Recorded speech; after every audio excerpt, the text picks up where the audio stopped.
السلام علیکم ناظرین، رات کے 9 بج چکے ہیں اور وقت ہے آپ کے پسندیدہ پروگرام پرائم ٹائم حیدرآباد کا۔ تحفظ دین میڈیا اور MRF T V live Telangana اور آندھرا کا یہ پروگرام ہمیشہ کی طرح آج بھی ایک اہم موضوع لے کر حاضر ہوا ہے۔ محترم ناظرین، اس وقت پوری دنیا میں ایک نام بار بار کانوں کو سننے کو مل رہا اور ایک نام آنکھوں کو دیکھنے کو مل رہا۔ جگہ جگہ سوشل میڈیا ہو یا پرنٹ میڈیا ہو، فیس بک ہو، یوٹیوب ہو، واٹس اپ ہو یا اور سوشل میڈیا پلیٹ فارمز ہو، اخبارات کی سرخیاں ہوں یا پھر کسی بھی جگہ پر آویزاں اور لٹکائے گئے سائن بورڈز ہو، ایک ہی نام بار بار دیکھنے کو مل رہا ہے اور وہ ہے 5G ٹیکنالوجی۔ آخر یہ 5G ٹیکنالوجی ہے کیا؟ اس سلسلے میں آج کی پرائم ٹائم میں ہم جانیں گے۔ چلیے آج ہم اس سلسلے میں کچھ اہم باتیں جانتے ہیں۔ ایسے وقت میں جب اعلیٰ معیار کے رابطے کی طرف عالمی سطح پر پہنچ چکی ہے، 5G ٹیکنالوجی ایک اہم موضوع کی حیثیت اختیار کر گئی ہے۔ اسے ٹیکنالوجی کی صنعت میں انقلاب کے طور پر دیکھا جا رہا ہے، جو عام استعمال کرنے والے کاروباری اور صنعتی حلقوں میں روزمرہ زندگی کے ہر پہلو پر محیط ہے اور ہر چیز پر اثر انداز ہونے کی صلاحیت رکھتی ہے۔ 5G دراصل 5th generation mobile net work ہے۔ 1G، 2G، 3G اور 4G نیٹ ورک کے بعد اسے نئے عالمی معیار کے وائرلیس نیٹ ورک کی حیثیت دی جا رہی ہے۔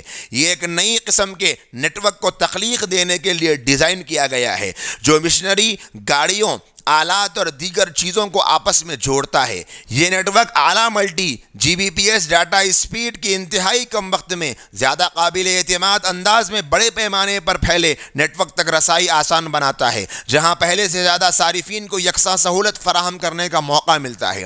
اس کی بہترین کارکردگی سے یوزر کو نئے تجربات اور صنعتوں سے متعارف ہونے کا جاننے کا موقع ملتا ہے۔ یہاں رک کر ایک سوال کو حل کرتے ہوئے چلیں۔ وہ سوال یہ ہے کہ جتنے سابقہ موبائل نیٹ ورک ہیں ان میں اور 5G ٹیکنالوجی میں کیا فرق ہے؟ تو اس کا جواب جان لیجئے کہ 1G، 2G، 3G اور 4G یہ 4 کے 4 network mobile network کی سابقہ نسلیں ہیں۔ 1G موبائل نیٹ ورک کو 1980 میں لانچ کیا گیا، جو صرف اینالاگ آواز کی رسائی ممکن بناتا تھا۔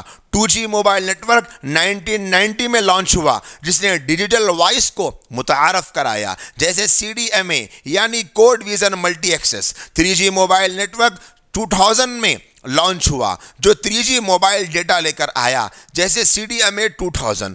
4G موبائل نیٹ ورک 2010 میں لانچ ہوا، جس سے موبائل براڈ بینڈ کے دور کا آغاز ہوا۔ یہ تمام نیٹ ورک 5G کے نیٹ ورک کی تخلیق کا باعث بنے، جو پہلے سے کہیں زیادہ رابطے کی تیزی سے فراہمی کی سہولیات کے لیے ڈیزائن کیا گیا ہے، جس کے ذریعے تیز رفتار، اعلیٰ، قابل اعتماد اور بلا تاخیر رابطہ ممکن ہوگا، جس سے دور دراز، فوری اور محفوظ پیغام پہنچانا آسان ہوگا اور یہ ہر صنعت کو متاثر کرے گا۔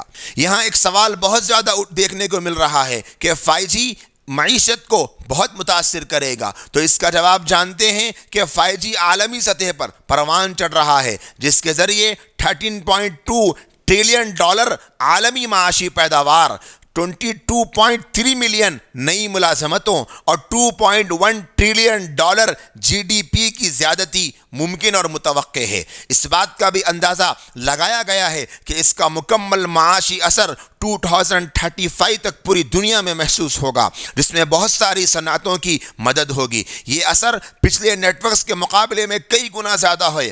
اس نئے نیٹ ورک کی ضرورت اب موبائل نیٹ ورکنگ سے آگے آٹو موٹیو انڈسٹری میں بھی محسوس کی جا رہی ہے۔ ماہرین کے مطابق 5G ویلیو چین کے ذریعے OEMs operators, content creators, app developers اور دیگر صارفین دوسروں کے لیے ملازمت یا روزگار کے مواقع پیدا کر سکیں گے، جس میں بہت ساری ابھرتی ہوئی نئی اپلیکیشن اور دیگر جدید سافٹ ویئر سمیت آرٹیفیشل انٹیلیجنس سے وابستہ مصنوعات شامل ہوگی۔ یہ آنے والا وقت ہی بتائے گا کہ 5G نیٹ ورک کا معیشت پر مکمل اثر کیا ہو سکتا ہے۔ اب اس وقت 5G کہاں پر استعمال ہو رہا ہے؟ وسیع پیمانے پر بات کی جائے تو 5G 3 اہم خدمات میں استعمال کیا جا سکتا ہے، جس میں موبائل براڈ بینڈ میں بہتری یعنی انچین موبائل براڈ بینڈ، اہم مواصلاتی رابطے یعنی مشن کریٹیکل کمیونیکیشنز، اور بڑے پیمانے پر IoT یعنی انٹرنیٹ آف تھنگس شامل ہے۔ 5G نیٹ ورک کی ایک وضاحت یہ بھی ہے کہ اسے ایسی چیزوں کی ترسیل کے لیے ڈیزائن کیا گیا ہے جو اسے مستقبل کی جدید سہولیات کی معاونت کے قابل بنائیں جس سے آج ہم ناآشنا ہیں۔ اسی طرح 5G کے آنے کے بعد موبائل براڈ بینڈ میں بہتری ہوگی۔ ہمارے اسمارٹ فون کو بہتر بنانے کے علاوہ 5G موبائل ٹیکنالوجی AR یعنی ایگمنٹڈ ریالٹی اور VR یعنی ورچوئل ریالٹی جیسے عمیق العمیق تجربات سے ہمیں روشناس کرانے کی قابلیت حاصل کر لے گا۔ ایک یوزر 5G کو کیسے استعمال کرے گا؟ ایک اندازے کے مطابق آج ایک یوزر اوسطاً 3.2 GB ڈیٹا ماہانہ استعمال کرتا ہے، جو 2022 تک 11 GB ڈیٹا منتھلی بننے کی امید ہے۔ یہ ویڈیو ٹریفک میں ایک دھماکہ خیز اضافے کا سبب بنتا جا رہا ہے۔ نیز ذرائع ابلاغ اور تفریح کے ساتھ ساتھ ہمیشہ کلاؤڈ کمپیوٹنگ سے منسلک ہونے سے بھی اس پر خاصا دباؤ بڑھ رہا ہے۔ 4G نیٹ ورک نے مکمل طور پر بتا دیا کہ ہم معلومات کو کس طرح استعمال کرتے ہیں۔ گزشتہ ایک دہائی میں ہم نے موبائل ایپ انڈسٹری میں ویڈیو اسٹریمنگ، سواری کا اشتراک، خوراک کی فراہمی اور اس سے ملتی جلتی سروسز کے بارے میں جانا، جبکہ 5G موبائل نیٹ ورک صنعتوں کو نئی وسعت دے گا۔ اس کے ذریعے یوزر XR یعنی ایکسٹینڈڈ ریالٹی جیسے انتہائی حقیقی تجربات سے گزرے گا، جبکہ IoT اس صلاحیت نئی انٹرپرائزز پبلیکیشنز، مقامی انٹریکٹیو مواد اور فوری کلاؤڈ تک رسائی جیسے جدید تجربات میں بھی اس سے مدد ملے گی۔ 5G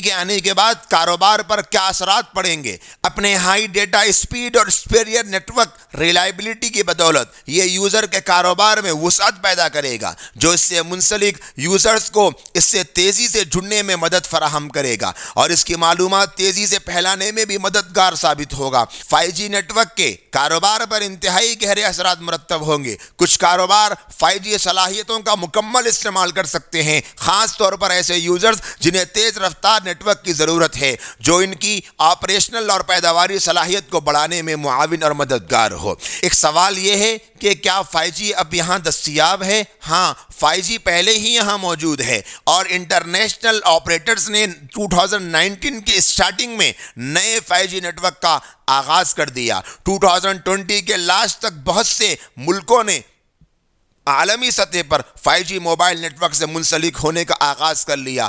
نیز سبھی بڑے Android phone manufacturers 5G phones کی کمرشلائزنگ کر رہے ہیں اور جلد ہی اور بھی لوگ 5G تک رسائی حاصل کر سکتے ہیں۔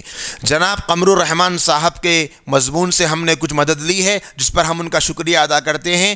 ناظرین کرام، آپ نے دیکھا اور سنا کہ 5G نیٹ ورک کے کیا فائدے ہیں اور کیا نقصانات ہیں، اور بہت ساری باتیں 5G نیٹ ورک کے سلسلے میں یہ بھی چل رہی ہے کہ اس کی شعاؤں کے ذریعے سے بہت سارے نقصانات لوگوں کو بھی ہونے والے ہیں اور بھی بہت سارے ممکنہ نقصانات ہیں۔ جیسے جب ٹیکنالوجی بڑھتی ہے اور ٹیکنالوجی ترقی کرتی ہے تو ہم نے پچھلے تجربوں کی روشنی میں یہ محسوس کیا ہے کہ ٹیکنالوجی کے ساتھ ساتھ کرائم بھی گرو کرتا ہے اور کرائم کی شکلیں بھی بڑھتی ہے، کرمنلز میں بھی اضافہ ہوتا ہے۔ ہیکنگ جو اس سے پہلے ایک نیا لفظ تھا، ایک انجان لفظ تھا، اسے کوئی نہیں جانتا تھا، لیکن ٹیکنالوجی نے جب گرو کیا تو اب ہمیں پتہ چل رہا ہے کہ ہیکنگ اس وقت دنیا کے سب سے بڑے چوروں کا نام ہے، کہ جو بڑی بڑی کمپنیوں کو، بڑی بڑی ویب سائٹس کو اور بڑے بڑے یوٹیوب چینلز کو اور پتہ نہیں وہ کیا کیا ہیک کر لیتے ہیں۔ اسی طرح جب ترقی ہوگی، ٹیکنالوجی بڑھے گی، 5G نیٹ ورک آئے گا تو یہ بھی امکانات ہیں اور یہ بھی خدشات ہیں کہ ٹیکنالوجی کے تیزی کے ساتھ جہاں بہت سارے فائدے ہوں گے اور جہاں بہت ساری لوگوں کو سہولتیں مہیا ہوگی، وہیں پر کرائم ریٹ بھی بڑھے گا اور وہیں پر کرمنلز کے لیے بھی بہت سارے راستے کھلیں گے۔ تو ضرورت اس بات کی ہے کہ جو دنیا کے ماہرین ٹیکنالوجی پر محنت کر رہے ہیں اور وہ ریسرچ کر کے دنیا کو بہتر سے بہتر ٹیکنالوجی سپلائی کرنے کی فکر میں ہیں اور دنیا کو ٹیکنالوجی سے جوڑنے اور کنیکٹ کرنے کی فکروں میں ہیں، ان کو چاہیے کہ وہ ٹیکنالوجی کے بینیفٹ کو دیکھتے ہوئے ٹیکنالوجی کا جو لاس ہے، جو نقصان ہے، جو ڈس ایڈوانٹیجز ہے، اس پر بھی توجہ دیں اور پہلے سے ہی ایک منصوبہ، ایک پلان بنائیں کہ اگر اس کا یہ ریاکشن آئے گا تو ہم اسے ایسے کنٹرول کریں گے، 5G سے جو نقصانات ہوں گے ان نقصانات کو ہم ایسے بھرپائی کریں گے، ان نقصانات کو ہم ایسے کور کریں گے اس طرح کی ابھی سے پلاننگ ہونی چاہیے، تبھی ہمارے لیے آنے والی جنریشن کے لیے 5G کے نقصانات سے بچنا آسان، اور جب نقصانات سے بچیں گے تو پھر فائدوں سے ہم خود فائدہ بھی اٹھائیں گے اور نسلیں بھی فائدہ اٹھائے گی۔ میں آخر میں تمام ناظرین سے گزارش کرنا چاہتا ہوں کہ یہ ٹیکنالوجی کا دور ہے، آگے زمانے میں ٹیکنالوجی اور زیادہ پر ترقی کرے گی اور گرو کرے گی۔ آنے والے دنوں میں پتہ نہیں اور کون سی ٹیکنالوجیز آنے والی ہے۔ 5G تو ایک نیٹ ورک کا نام ہمارے سامنے آیا، اسی میں اتنی بڑی تفصیلات ہیں اور یہی بہت بڑی دنیا ہے۔ ممکن ہے اور بہت ساری ٹیکنالوجی آئے۔ یاد رکھیں ہمیشہ سے جب بھی انسان نے ٹیکنالوجی کا غلط استعمال کیا ہے تو وہ پچھتایا ہے، وہ پریشان ہوا ہے، وہ نقصان اٹھایا ہے۔ اسی لیے ہم ہر ٹیکنالوجی کا استعمال کریں، بھرپور استعمال کریں اور صحیح استعمال کریں۔ قوم کو، ملت کو، انسانیت کو، ہمارے ملک کو گرو کرنے کے لیے ٹیکنالوجی کا استعمال کر کے اس سے فائدہ اٹھائیں۔ اور آخر میں ایک گزارش میں ملک کے تمام ان باشندوں سے کہنا چاہتا ہوں، چاہے وہ کسی بھی مذہب پر بلیو کرتے ہوں، یاد رکھیے ٹیکنالوجی سے بھاگ کر ہم بچ نہیں سکتے۔ جیسے ابھی واٹس ایپ کی ایک اپڈیٹ آنے کے بعد کافی لوگ ڈر گئے اور ڈر کر ٹیکنالوجی کا استعمال ہی چھوڑ دیا۔ آپ ٹیکنالوجی کا استعمال کرنا چھوڑ کر دنیا سے کٹ تو سکتے ہیں، ٹیکنالوجی سے دور تو ہو سکتے ہیں، لیکن وہ ٹیکنالوجی ابھی ختم نہیں ہو سکتی۔ آپ اس دنیا میں رہتے ہیں تو آپ کو ٹیکنالوجی کا استعمال کرنا ہے، صحیح استعمال کیجئے۔ واٹس ایپ کی پرائیویسی کی جو پالیسی ہے اس کو آپ نے جیسے بھی سمجھا ہوگا آپ اس کو صحیح استعمال کیجئے۔ جو بھی ٹیکنالوجی ہے اس کا بھرپور استعمال کیجئے، اس سے فائدہ اٹھائیے، اپنے بچوں کو اچھے سے اچھی مہارت سکھائیے اور اچھی سے اچھی ترقی کے راستے بتائیے۔ لیکن ٹیکنالوجی کا اگر ہم نے صحیح طریقہ استعمال کر نہیں سکھایا، نہیں بتایا، خود نہیں سیکھے تو پھر یہ ٹیکنالوجی برے لوگ اپنے ہاتھ میں لے لیں گے اور اس کا برا استعمال کیا جائے گا، جیسا کہ ہم آج بہت ساری چیزوں کا مشاہدہ کر رہے ہیں۔ ہمارا آج کا پرائم ٹائم یہیں پر ختم ہوتا ہے۔ میں اپنے ناظرین سے گزارش کرنا چاہتا ہوں کہ آپ کمنٹ کے ذریعے سے ہم کو بتائیں کہ آپ کو آج کا پرائم ٹائم کیسا لگا، آج کا ہمارا موضوع کیسا لگا، اور آنے والے پرائم ٹائم میں ہم کس موضوع کو چنیں اور کون سا موضوع آپ جاننا چاہتے ہیں، کس موضوع پر آپ کو دلچسپی ہے، آپ کمنٹ کے ذریعے سے بتائیں گے کس موضوع کی اور کس ٹاپک کی ضرورت ہے، تو ہم انشاءاللہ پوری کوشش کریں گے اور اسی پر اپنا پرائم ٹائم بنانے کے لیے آپ کے مشوروں کا ساتھ لیں گے۔ اللہ نے اگر زندگی باقی رکھی تو کل پھر ملیں گے ایک نئے پرائم ٹائم اور ایک نئے ٹاپک کے ساتھ میں۔ جب تک کے لیے مجھے اجازت دیجیے، مجھے اور پوری امت کو، پوری انسانیت کو اپنی دعاؤں میں یاد رکھیے۔ السلام علیکم ورحمۃ اللہ وبرکاتہ۔